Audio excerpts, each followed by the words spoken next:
Hello everyone, मैं Sumit Soni Verma study path के इस चैनल पे आपका स्वागत है। चलिए आज करने जा रहे हैं मैथ के कुछ बेहतरीन प्रश्न जो रेलवे परीक्षा में बार बार पूछे जाते हैं। चलिए चलते हैं पहले क्वेश्चन की ओर। 10 मीटर की एक सीढ़ी को जमीन से 6 मीटर की ऊंचाई पर एक अन्य खिड़की तक पहुंचाने के लिए दीवार के साथ लगाया जाता है। सीढ़ी के निचले भाग और दीवार के बीच की दूरी कितनी है? देखिए क्वेश्चन क्या कर रहा है। ये एक दीवार हो गया और ये फर्श हो गया और एक सीढ़ी है। दीवार की ऊंचाई कितना दिया है? ज़मीन से 6 मीटर, ठीक है। और उसके बाद सीढ़ी सीढ़ी ऐसा ही नहीं लगेगा, तो सीढ़ी की ऊंचाई दिया है कितना, लंबाई सीढ़ी का 10 मीटर, ठीक है। तो सीढ़ी के निचले भाग और दीवार के बीच की दूरी, सीढ़ी का निचला भाग ये हो गया और दीवार का निचला भाग ये हो गया। क्या पूछ रहा है? इसी के बीच की दूरी पूछ रहा है। यही दूरी कितना हो गया? तो हम लोग पढ़े हैं ना पाइथागोरस में थ्योरम। तो कर्ण का स्क्वायर बराबर, कर्ण दिया है और लंब दिया था, आधार का स्क्वायर पूछ रहा है। तो कर्ण का स्क्वायर बराबर क्या होता है? लंब स्क्वायर प्लस आधार का स्क्वायर। तो कर्ण कितना दिया है? 10।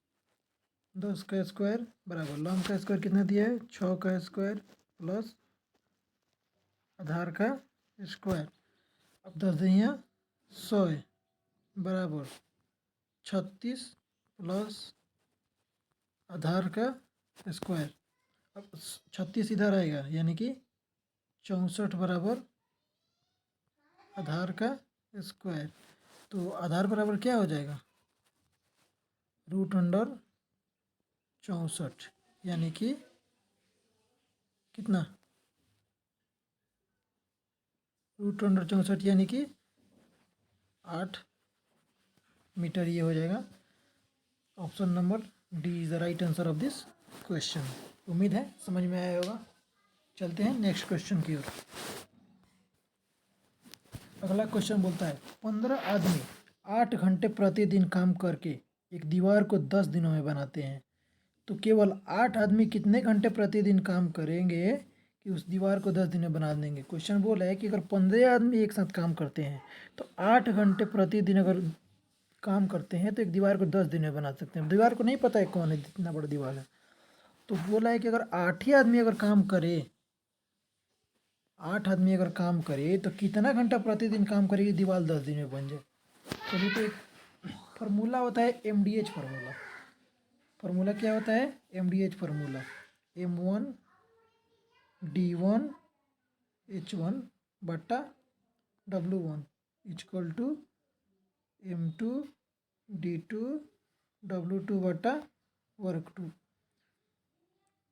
M हो गया मंथ, D हो गया डेट, H हो गया आवर, W1 हो गया वर्क। और इधर हो गया दूसरा काम, जैसे कि यही मंथ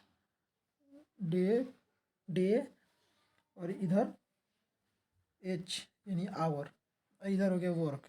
जो पहला काम होगा वो इधर रखेंगे, जो दूसरा काम होगा वो इधर रखेंगे और बराबर कर देंगे, आंसर आ जाएगा। मैन, ये मैन हो जाएगा, सॉरी ये मैन। तो क्वेश्चन बोला है 15 आदमी 15 गुना 8 घंटे प्रतिदिन काम करके एक दीवार को 10 दिन में बना सकते हैं। तो क्या कर रहा है अगला क्वेश्चन? तो केवल 8 आदमी कितने घंटे प्रतिदिन काम करके, 8 आदमी कितने घंटे प्रतिदिन काम करके दीवार को 10 दिन में बना सकते हैं? काट दें, 10 से 10, 8 से 8 यानी कि x बराबर 15 घंटा। Option B is the right answer of this question. चलते हैं नेक्स्ट क्वेश्चन की ओर।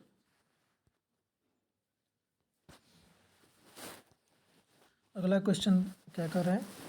समान समय में ए बी की अपेक्षा 50% अधिक कार्य करता है। जो ए है वो बी से 50% अधिक कार्य करता है, यानी कि क्षमता जो है ए का वो बी से 50% अधिक है। यानी अगर बी का 10 है तो ए का कितना हो जाएगा? 50% अधिक यानी कि 15। काट दे इसको, 3 15 5 दूनी 10, 3:2 हो गया इसका इफिशियंसी का अनुपात। चलिए अब आगे क्या बोला है क्वेश्चन? बी अकेले उस कार्य के कुल भाग को 20 दिन में करता है। बी का एफिशिएंसी कितना है? 2। और ये पूरा काम को 20 दिन में करता है, यानी कि टोटल वर्क निकल जाएगा 40। 40 वर्क टोटल हो गया।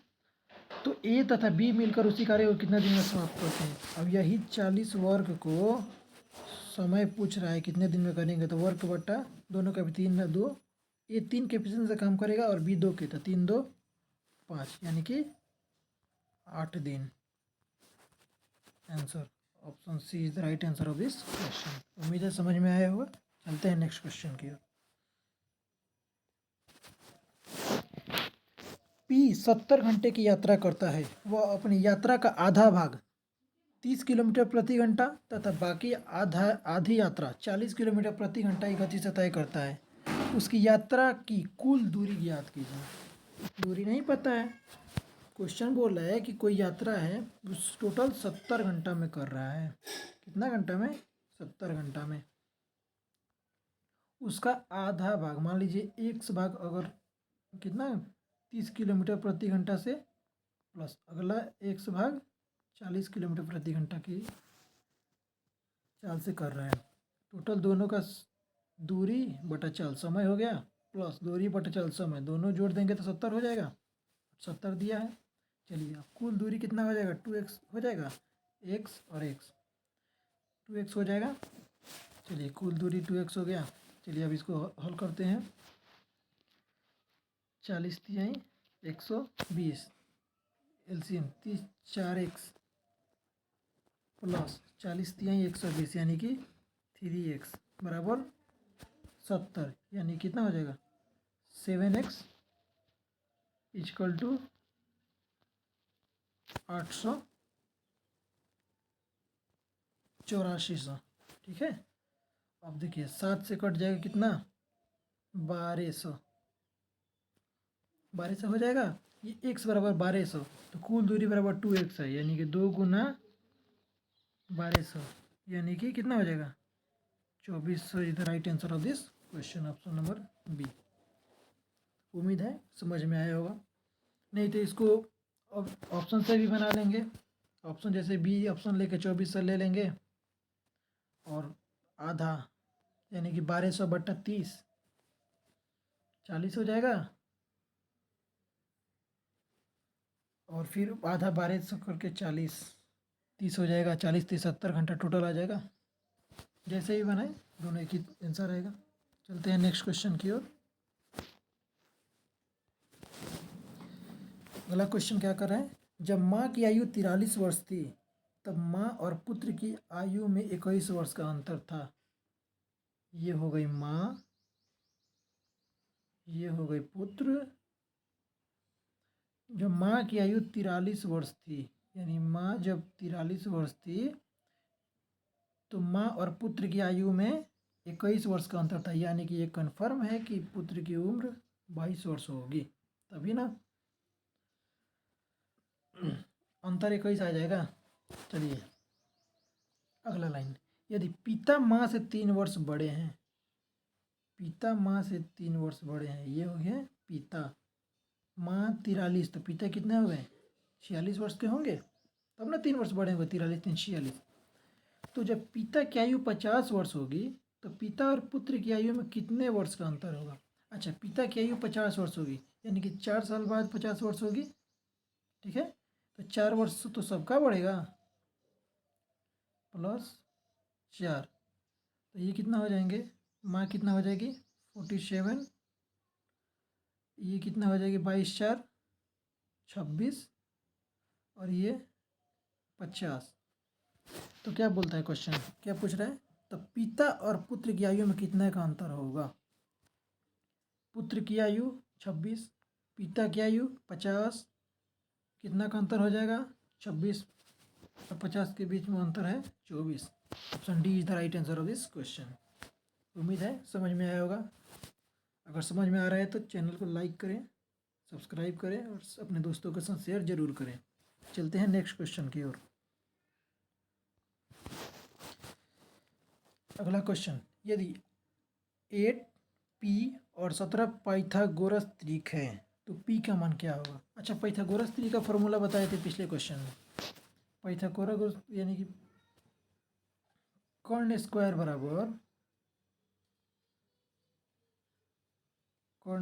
बराबर लंब स्क्वायर प्लस आधार का स्क्वायर। जो सबसे बड़ा होता है वो कर्ण होता है, ठीक है। तो अब देखिए 17 को कर्ण मान ले, क्यों? क्योंकि 17 सबसे बड़ा है ना। इसमें ऑप्शन भी अगर दिया है तो 17 से कम ही दिया, यानी कि 17 कर्ण है, ये तो कन्फर्म है। तो 17 कर्ण की जगह पे कर्ण का स्क्वायर बराबर लंब आधार, दोनों में से कोई एक रख ले, यानी कि 8 का स्क्वायर प्लस आधार का स्क्वायर, यानी कि 17 का स्क्वायर 289 डायरेक्ट कर दे रहे हैं -64 बराबर आधार का स्क्वायर। अब 89 और 64, 9 में से 4 गया 5, और 17 में से 6 गया 9, 7 में से 6 गया 9 में से 4 गया 5, 8 में से 6 गया 2, और यहाँ पे 2 हो जाएगा, यानी उसके बाद से रूट चढ़ेगा, आधार का इधर आएगा, तो यानी कि 15 is the right answer of this question. Option number C is the right answer. चलते हैं नेक्स्ट क्वेश्चन की ओर।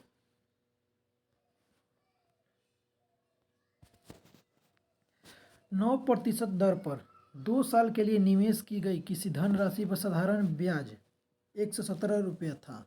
निवेश की गई धनराशि क्या थी? धनराशि नहीं पता है, लेकिन 9% दर था, आर बराबर 9% दिया है, और समय कितना दिया है? समय दिया है 2 वर्ष।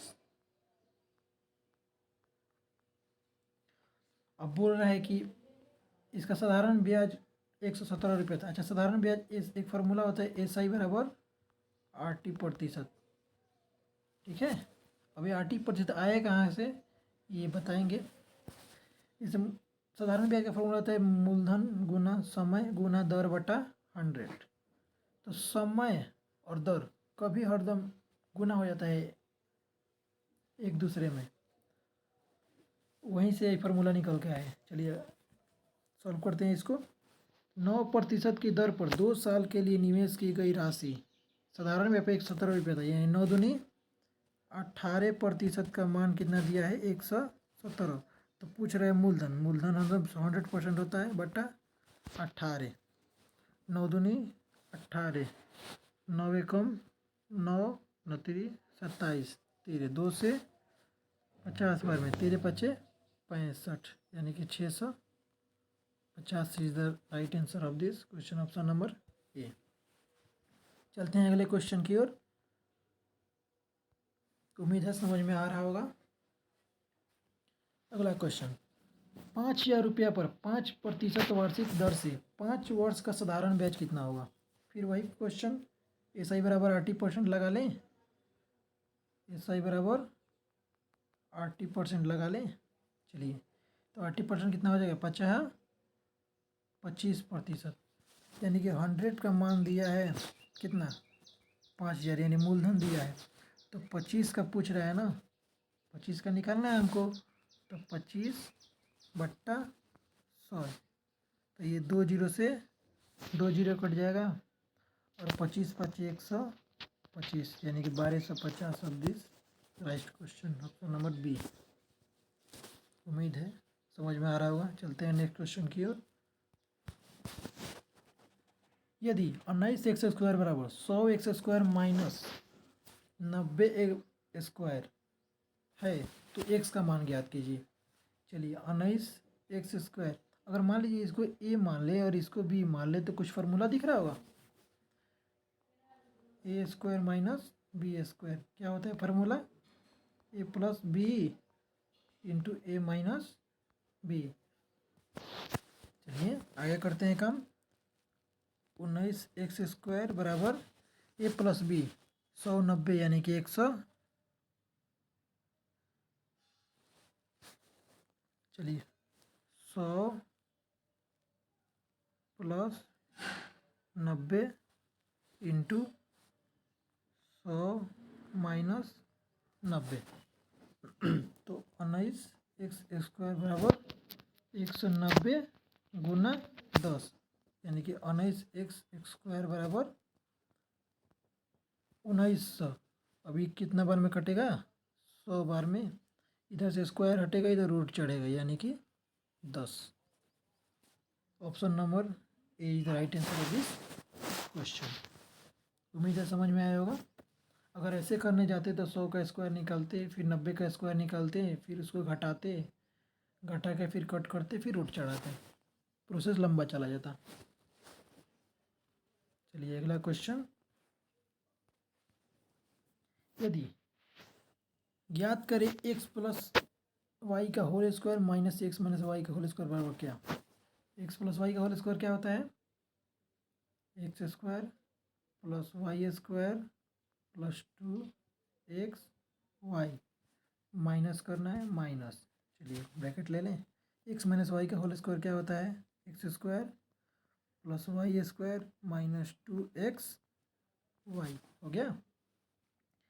तो x square plus y square plus 2xy minus x square minus plus minus y square minus minus plus 2xy हो गया।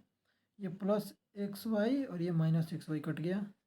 ये प्लस वाई स्क्वायर ये माइनस वाई स्क्वायर कट गया। बचा क्या? 2xy और इधर 2xy, 2xy 2 यानी कि 4xy। Option number B is the right answer of this question. चलते हैं नेक्स्ट क्वेश्चन की ओर।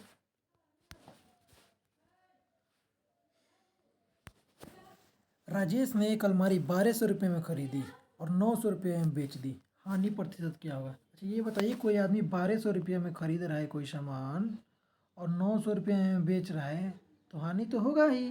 कितना का हानि होगा? 300 रुपया। रुपया पैसा है, नीचे बाटा में रखेंगे क्रय मूल और प्रतिशत में बदलने के लिए 100 से गुना। 3 चौके 12, 4 से 25 बार यानी कि 25% हानि। Option number C is the right answer of this question. चलते हैं नेक्स्ट क्वेश्चन की ओर। एक रंगीन टीवी सेट का विक्रय मूल्य 10% बिक्री कर को मिलाकर 1760 रुपये अंकित किया गया। टीवी सेट पर लगने वाले बिक्री कर की गणना करें। अच्छा ये बताए कि जो 17,600 रुपया जो दिया है वो 10% बिक्री टैक्स जो है उसको मिला कर दिया है, यानी कि उसकी टैक्स और मूलधन मतलब क्रय मूल्य और टैक्स दोनों मिला कर दिया है। यानी कि कोई भी अपने आप में अगर क्रय मूल्य होता तो 100% होता, लेकिन उसमें 10% टैक्स भी जोड़ दिया, यानी कि 110% का मान दे दिया है। कितना दिया है? 17600। तो क्या पूछ रहा है? तो टीवी सेट पर लगने वाला कर ज्ञात करें। तो कर कितना है? 10%, यानी कि 10% का मान पूछ रहा है, गुना 10/110, 0 से 0 और ये काट दें।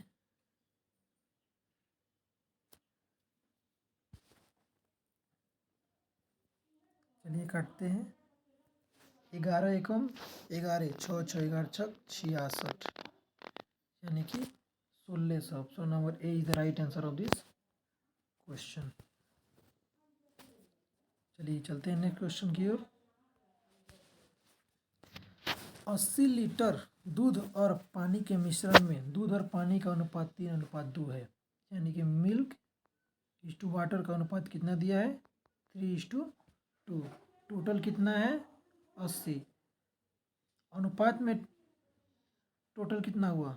5x बराबर कितना दिया है? रियलिटी में 80, x बराबर 16, यानी कि 48 लीटर दूध है, 36 लीटर पानी है। चलिए अब आगे क्या क्वेश्चन बोल रहा है? आगे क्वेश्चन बोल रहा है कि मिश्रण में कितना और दूध मिला दिया जाए ताकि दूध और पानी, दूध जो है पानी का दोगुना हो जाए, यानी कि 48 मिल्क है, 36 सॉरी 32 होगा यहाँ पे, 32 पानी है। इसमें क्या करेगा? दूध कितना मिला दिया जाए कि दूध जो है पानी के दोगुना हो जाए, यानी दूध ऊपर वाला है कितना मिला है, यानी कि दूध कितना हो जाए 2, यानी 2:1 में अनुपात हो जाए, यही तो पूछ रहा है। दूध दोगुना करना है। चलिए आगे सॉल्व कर देते हैं। 48 प्लस x बराबर 64, यानी कि x बराबर 64 माइनस 48, यानी कि x बराबर 48 × 54 10 64 16 litre answer. So number A is the right answer. उम्मीद है समझ में आया होगा। चलते हैं नेक्स्ट क्वेश्चन की ओर। इनमें से कौन सी संख्या 9 से भाज्य है? 9 से भाज्य की परिभाषा क्या होता है? 9 से भाज्य की अंकों का योग,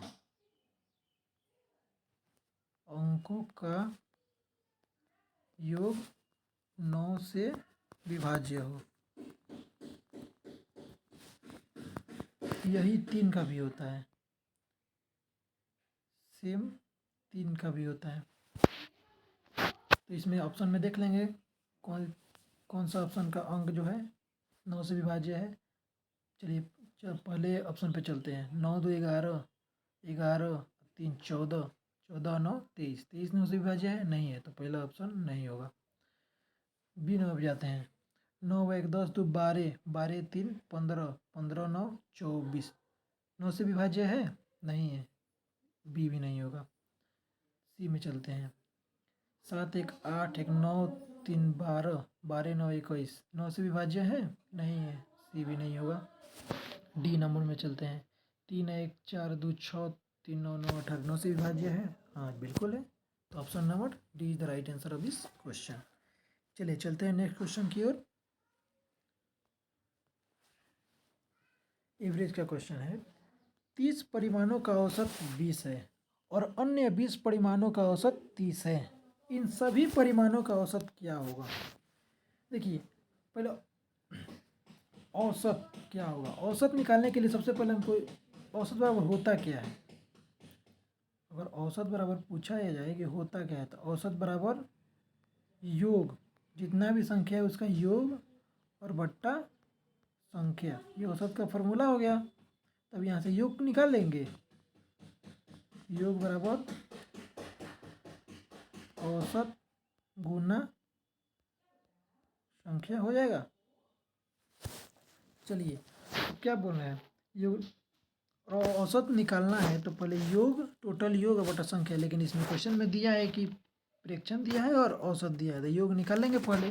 तो बोल रहा है कि 30 प्रेक्षणों का औसत 20 दिया है, यानी कि योग कितना हो गया 30 20 हाँ 600। अच्छा फिर बोला है कि और अन्य 20 प्रेक्षण, यानी कि एक अन्य 20 प्रेक्षण है उसका औसत कितना दिया है 30, यानी इसका भी योग कितना हो जाएगा 600। तो इन सभी प्रेक्षणों का औसत क्या होगा?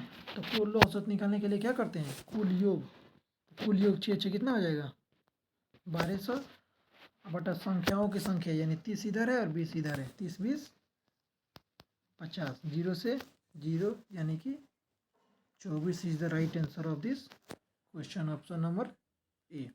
उम्मीद है समझ में आया होगा। आज के लिए इतना ही।